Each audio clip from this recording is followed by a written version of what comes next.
Thank you for tuning in to the Marketing Innovators Podcast here today. We have an exciting guest, Daniela Puzzo, who is the VP of Marketing at Fonolo. Daniela, welcome to the show. Hi, Monip. Thanks for having me. Excellent. So I would love to hear about your current role at Fonolo and obviously how you ended up there. Yeah, sure. I'll start at the beginning of my career. I was always a B2B tech marketer and started my career in the reseller space where I joined a value-added reseller based in the Toronto area who was reselling Microsoft ERP, Sage, and Dell Tech. And that's where I got my foot into the door of really seeing that I loved B2B tech. So that was certainly an eye-opening experience as a new marketer for me. Several years into that role, I purchased a home in the city and decided I wanted to work close to home and was really interested in the SaaS space. It was new at the time and found a small startup downtown Toronto that I've all these years later, I'm still there, and I can't even believe it. I wouldn't have thought, looking back, that I would still be there 8 years later. So Fonolo is a callback software, really just as simple as it is. So when you're calling into a call center, if there's long hold times, we've developed a patented program that allows callers to request a callback rather than waiting on hold. So I was always really attracted to the idea of this solution because I could understand it from a consumer standpoint, how frustrating it is to wait on hold. And I immediately had interest in the organization. I loved how small it was. It was a team of 5 when I joined. We're now a team of 20 plus.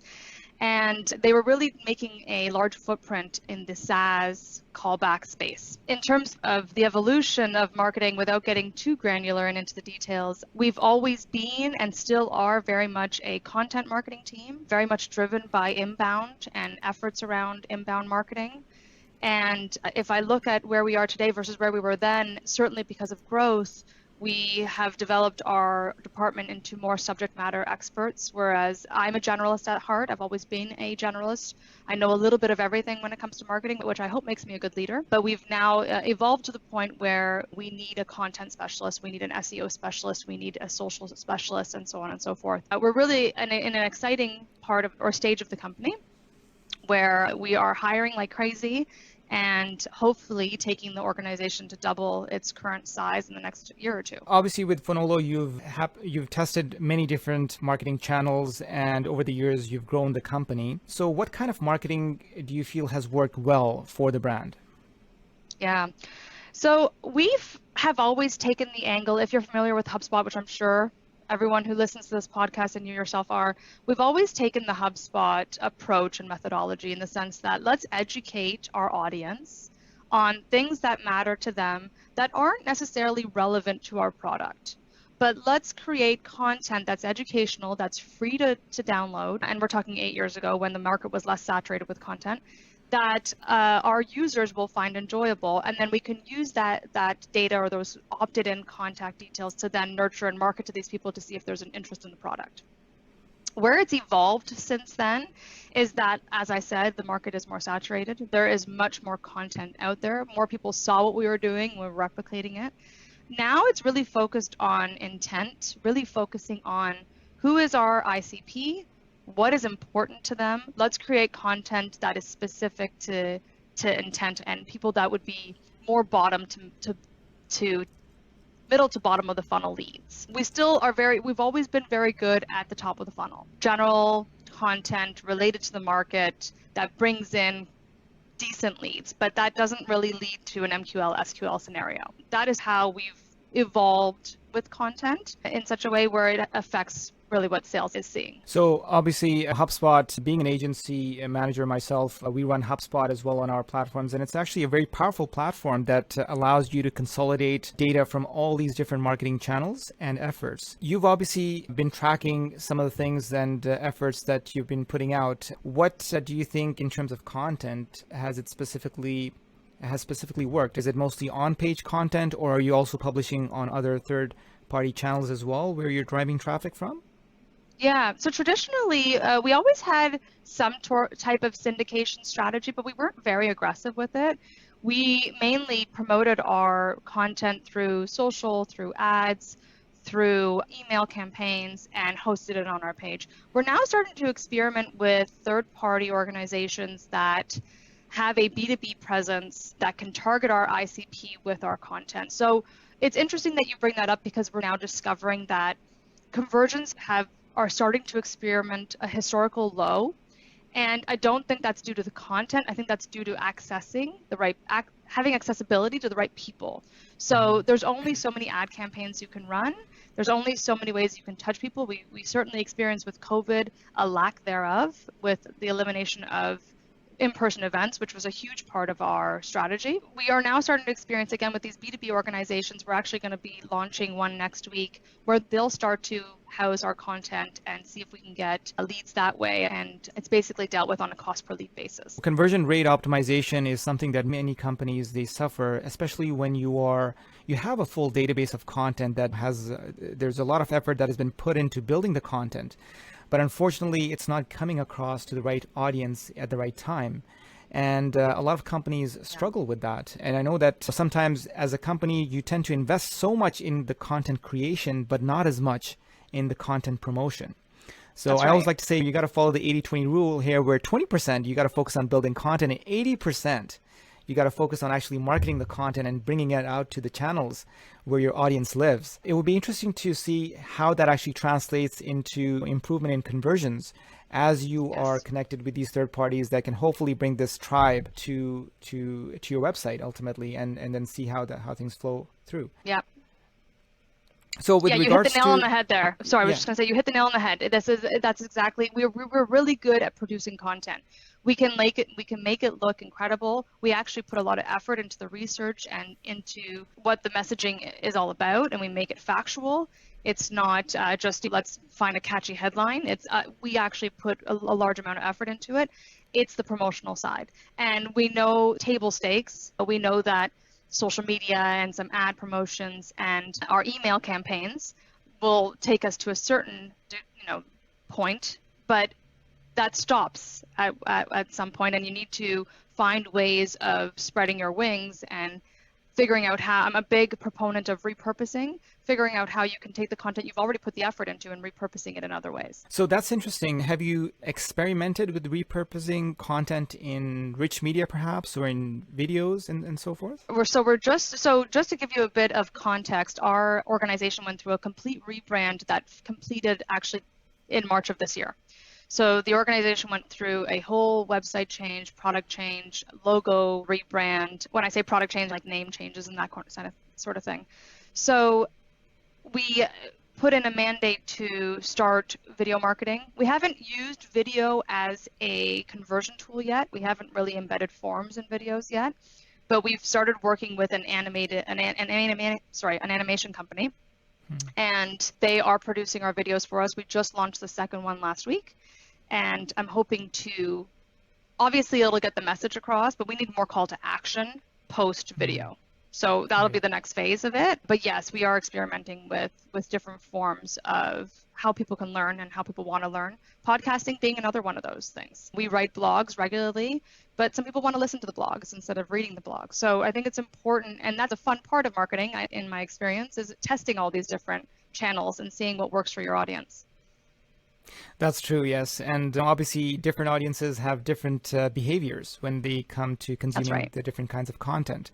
So it'll be interesting to see how the video side of things work out. And obviously with the audio being available, it can actually help improve engagement level. Yeah. So obviously you've spent a lot of efforts in creating the content over the years. Have you figured out the balance in terms of what kind of content, or what percentage is educational, what percentage of content is maybe entertainment, and what is instructional?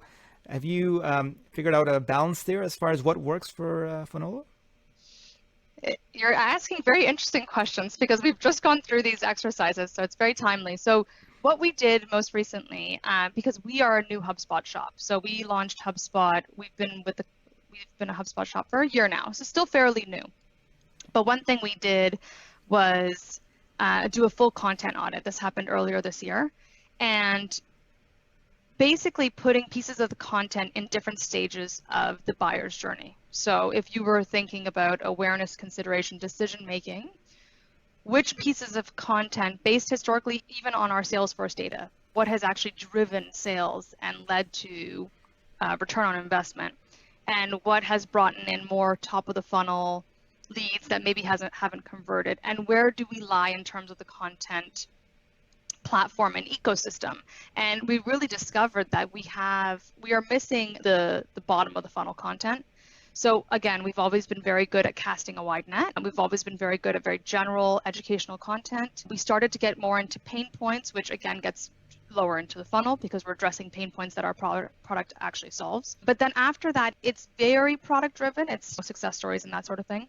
I think we can get even deeper into content that doesn't boast about our product per se, but still addresses those bottom of the funnel leads. So I certainly think that from your question, we've recognized gaps. Things that perform well won't come as a surprise, like listicles and the trends documents and stuff that, again, you're not getting too specific.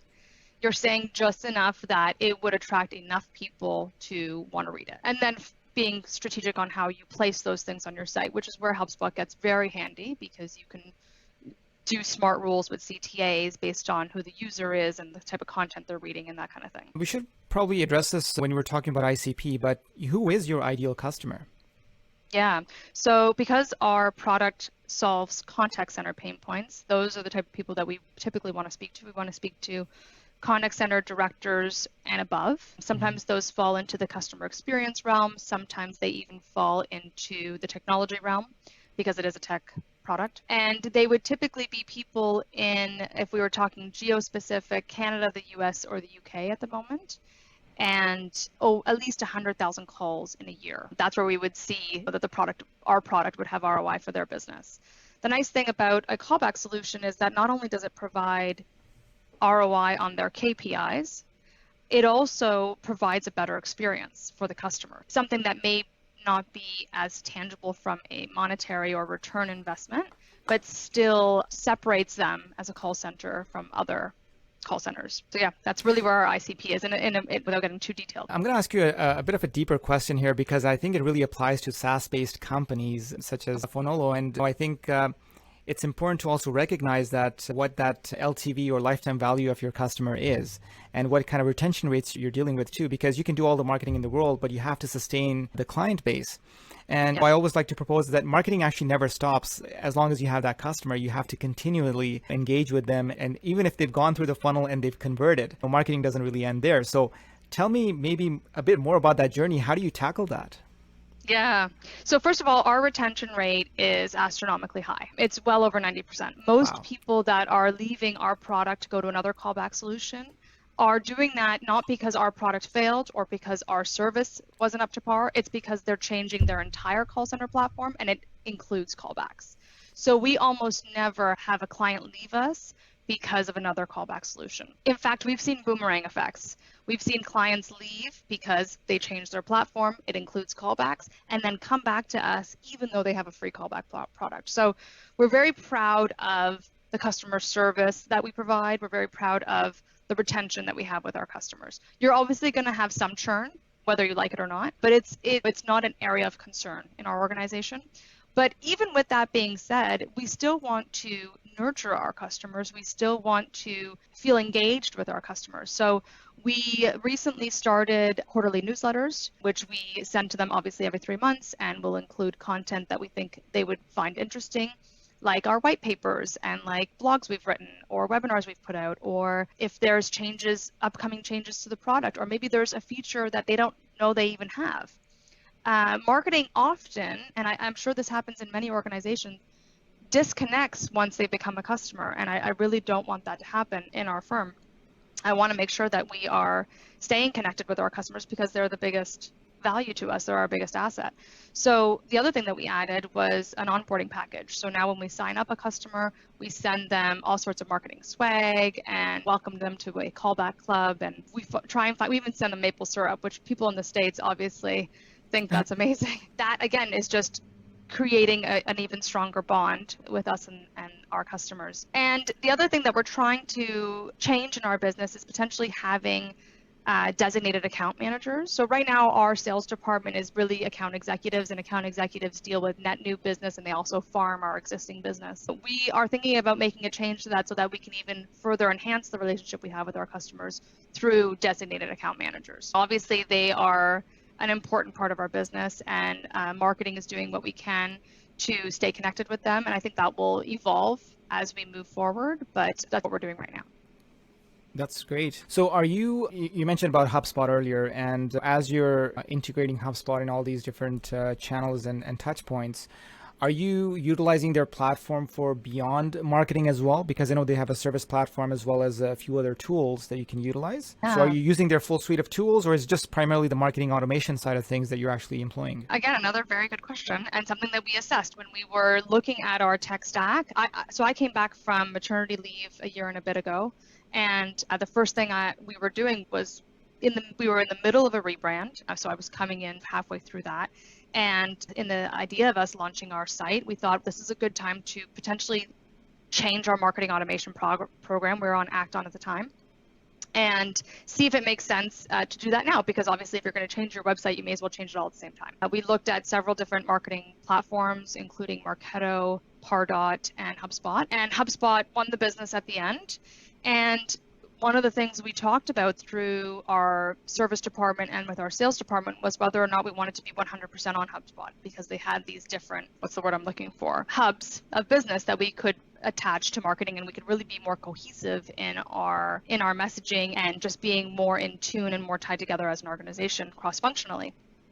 So we certainly looked at it. We decided it was probably better to take baby steps. I think it's going to be a very hard move to leave Salesforce as a CRM platform, but I could see it potentially fitting into our service, into the service side. If we were going to grow the product, it would probably be that way first before we touched Salesforce. And HubSpot, when HubSpot first launched, they built the program off of Salesforce, basically. Like, they were a Salesforce shop. So the integration is perfect from a HubSpot to Salesforce standpoint. I think we would eventually look at the service side, but right now we're using Zendesk for ticketing, and we're using Salesforce for our sales side, and everything seems to be working seamlessly. But I do see the advantage of obviously being on one system and having everything tied together, because we have come across scenarios where service is working on a support ticket that the account representative wasn't aware of, and they've reached out to the customer not knowing that there is a problem.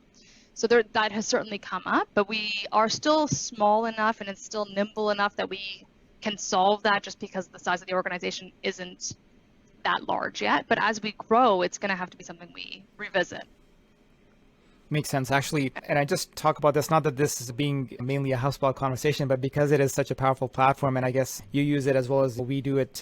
We do use it in our organization too, along with some of our clients. HubSpot, we partnered with HubSpot, I think it was back in 2015, we became partners. And it's interesting you mentioned Salesforce, because Salesforce is actually an investor in HubSpot. Really? So yeah, HubSpot really started out as a marketing automation platform.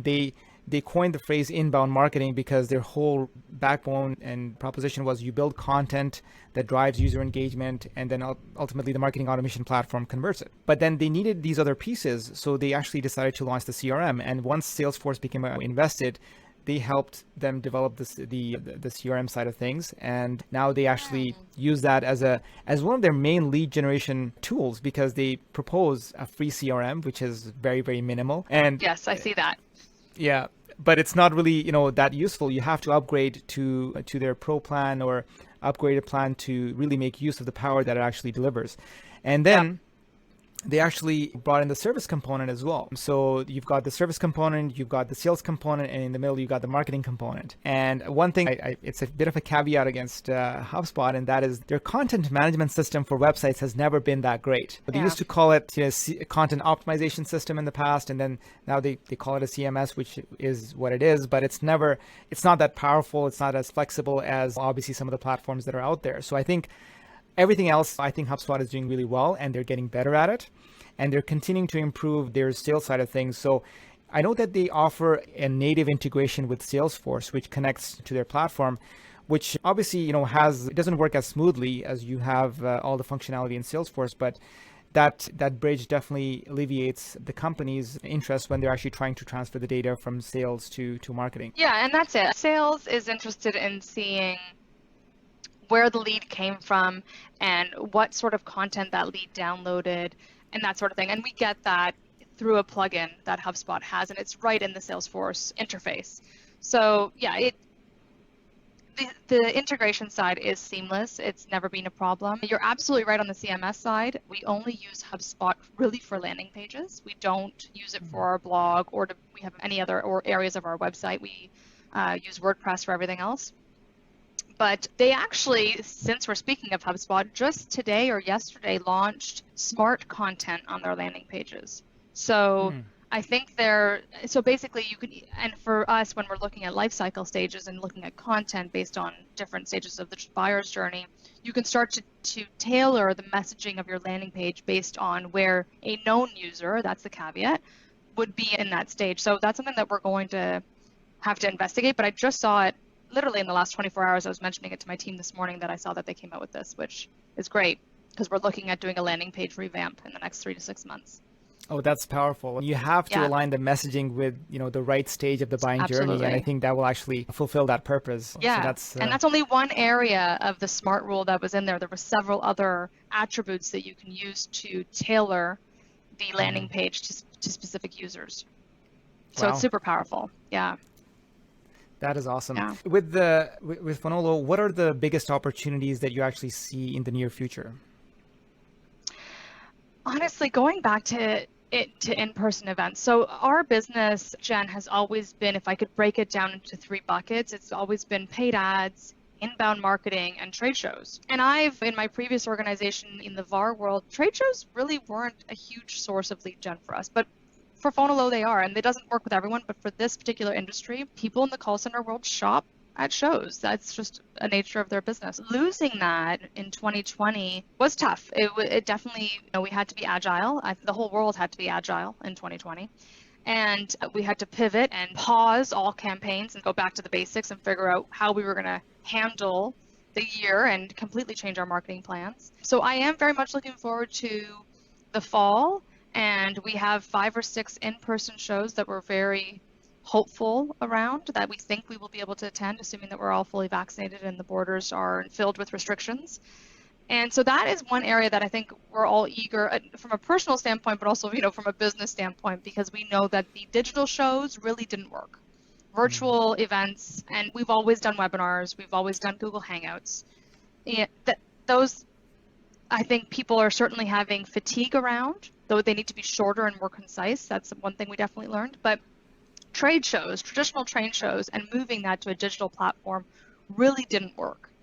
And so I'm very much looking forward to going back to an in-person event and being able to meet prospects in person and getting the excitement of an in-person show. That is something that I miss a lot as well when traveling and actually being at a show and going to conferences, I think is an experience that I miss a lot. And I hope that over the next few months, we can start doing some of that again. When it comes to having virtual events, you're right, the engagement levels are just not there. There's so many different platforms that have popped up in the past year promising an experience like it's in person, but it's not. And you're absolutely right. There's this fatigue right now where everyone's having Zoom meetings, everyone's just being online, we're staring at a screen, and then you just doze off. Your attention is just not there anymore. So it's definitely a big challenge. It's taken a toll for sure. And there's always silver linings. And I think we've all discovered our own. But you just can't replace in person. You can't. And it's certainly going to be, I think, beneficial for everyone to go back to those live events. Absolutely. So you talked a little bit about this, how the last year has actually impacted Fonolo, and obviously going through a bit of a rebrand as well as COVID happening. How has the pandemic helped pivot Fonolo? Yeah. So I think one thing that, from a business standpoint, one thing that we recognized last year was, although net new logos were slower at adopting the product, our current customers were upgrading their licenses and doing it sooner. If they were due to renew, that renewal was happening sooner, and they were increasing the size of their license because call centers really did get hit last year with call volume. And depending on the industry, there were certain market moments that it happened even worse. So there was one market moment for credit unions where they were going through stimulus checks. This is foreign to us in Canada. But in the US, there were stimulus checks happening for credit unions, and they were getting inundated with call volume. And so Fonolo was able to step in and help. And that was great to see. It was great to see customers use us as a insurance policy, which we often say to customers we are there when you really need us. It just turns on when you need us. And if you don't need it, we just sit in the background.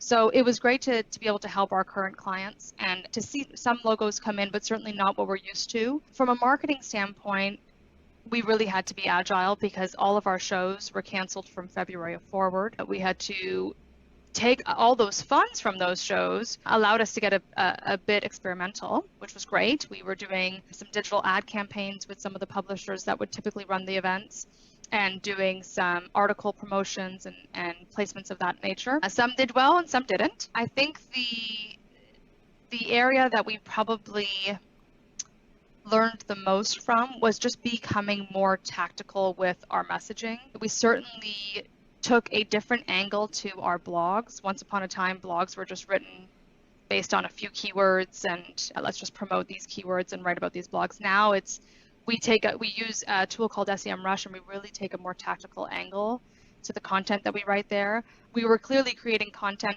that was COVID specific. Even our outreach campaigns, we use outreach for sales automation.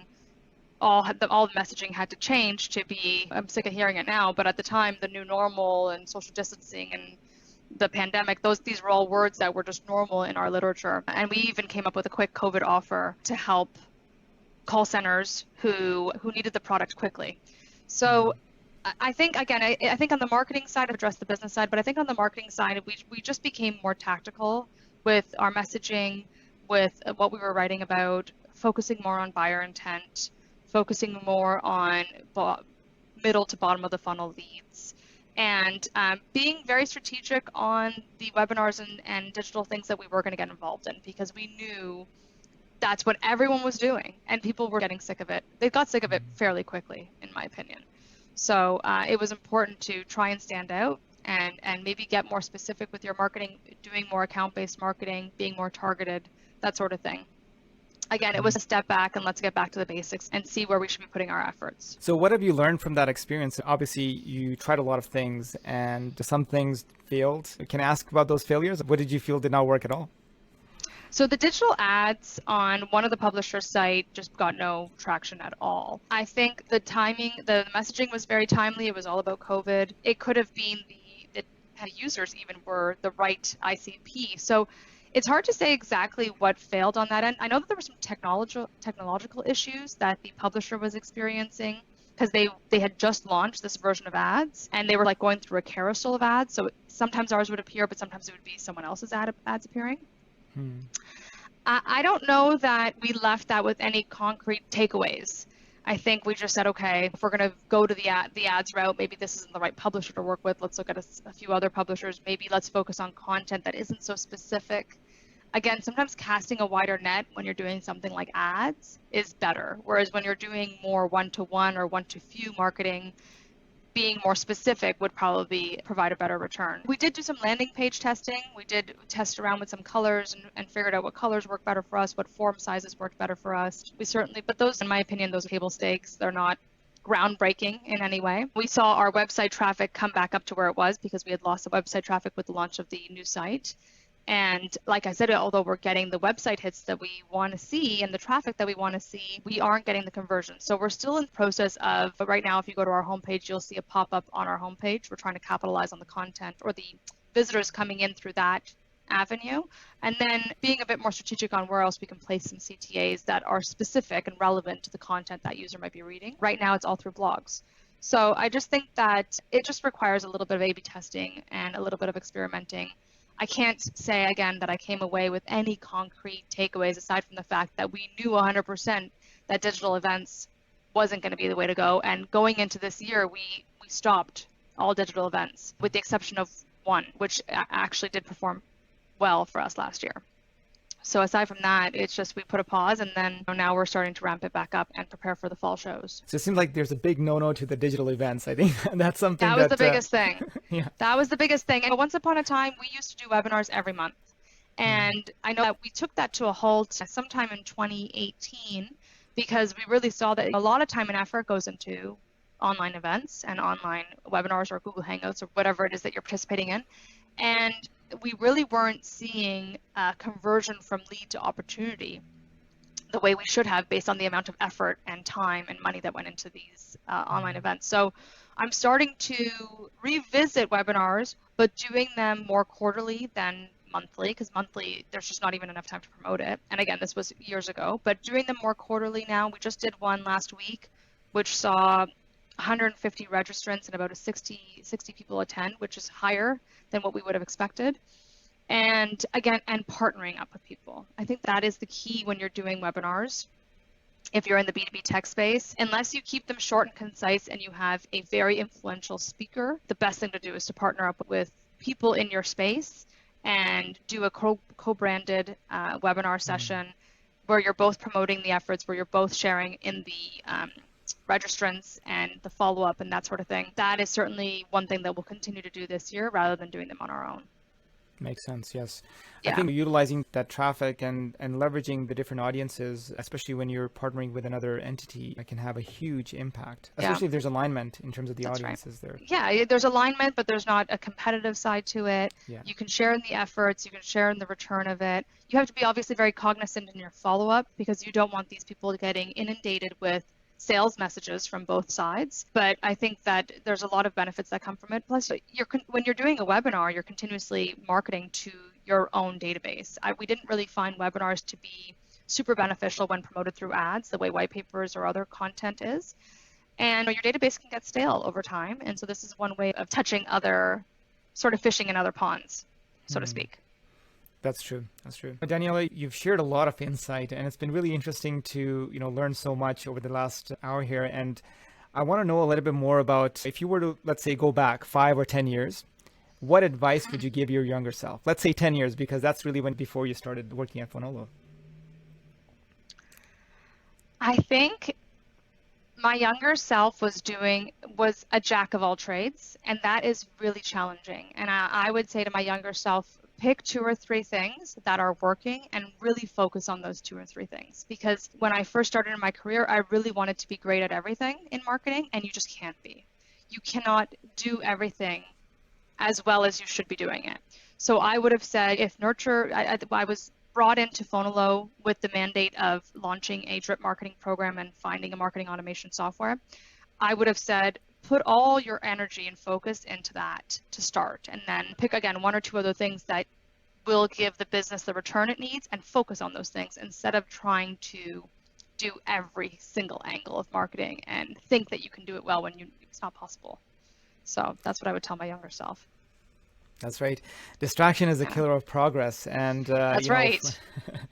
So it's really important to stay focused. I think that as marketers, we often face with this shiny object syndrome, where we want to try all these different things and new bells and whistles and these new apps that are out there that can solve all our marketing problems. But I think it's a matter of really focusing on one aspect and really doing it well before you hop onto another one. Yeah. That's really good advice. A lot of marketers listen to this podcast, and some of them are starting their journeys in the marketing world. And it's like you're faced with so many different opportunities, and you want to do great at a lot of different things, but it's hard to sometimes excel in everything at once. Yeah, and I think it's important for new marketers out there that they find an organization that values marketers, that value content marketing, or that value social media marketing, or what have you, whatever it is that their specialty is. Or if they're a generalist, I think generalists are great, but it's important that you work for an organization that really puts a lot of value into that. Whether they directly affect the bottom line or not, there's always, in some way, shape, or form, marketing touches everything. So whether it's I was directly involved in the growth of this business because I was lead gen, the business shouldn't look at that as the only thing to attribute value to. So I think that's important for new marketers that are coming in, that they find an organization that values marketing from a holistic standpoint. True, so true. So based on your experience and the challenges that you've overcome, if there's one big takeaway that you could give to our listeners, what would that be? One big takeaway. Based on my years of experience, one big takeaway for our listeners. That's the challenging one. How do I pick just one? I think that it is important. When I first started my career in marketing, I'm not even joking. We would fax invites to other businesses to come attend our lunch and learns. Like marketing has changed so much in the last decade, and it will continue to change. So if you want to be a successful marketing practitioner, you need to have a growth mindset. You need to be on a path of continuous learning, and that needs to excite you. So my suggestion would be to continue to push the envelope for yourself, to continue to learn. Listening to podcasts is one great way of doing that. It's something that I do as a marketer all the time. I would just encourage them to continue to push the envelope, because there's always going to be something that they can bring to the table that the organization hasn't yet touched. So that's what I would encourage them to do. Thank you for the takeaway there, Daniela. And one final question, where can people find out more about yourself and contact you online? LinkedIn is probably the best place for me. Yep, you can share that with your followers and your listeners, but that's definitely the best spot to contact me. Excellent. We'll definitely include the links to your profile as well as a link to Fonolo here in the podcast. And I really want to thank you for taking the time here today. It's been a pleasure, absolute pleasure to discuss some great insights with you here. And I certainly wish you the best in your journey. Amazing. Thank you so much for having me.